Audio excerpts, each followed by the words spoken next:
नमस्कार. आज सकाळी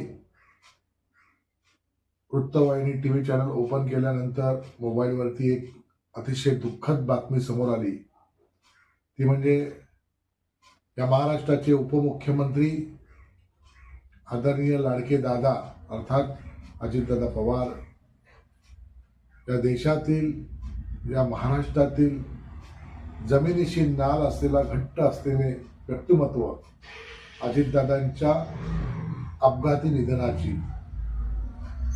कामावरून बारामतीला जात असताना लँडिंग होत असताना विमान दुर्घटना, यामध्ये 6 जण गंभीर.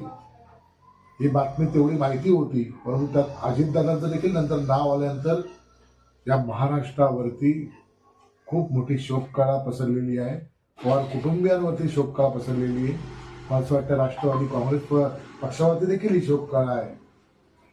महाराष्ट्र सेना रायगड जिल्ह्याच्या वतीने या संपूर्ण महाराष्ट्राच्या जनतेवरती, देशातील जनतेवरती आलेल्या दुःखाला आम्ही सहभागी आहोत आणि दादांच्या चरणी आम्ही महाराष्ट्र सेनेच्या वतीने भावपूर्ण श्रद्धांजली अर्पित करतो आणि या देशाला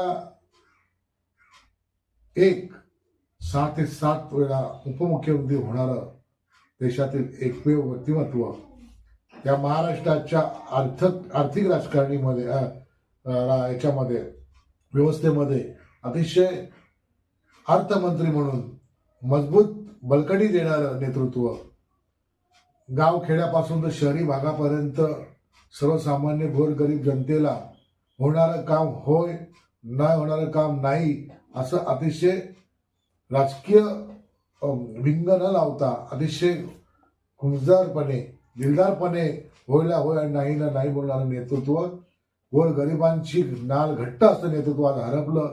हे खूप मोठं दुःख आहे.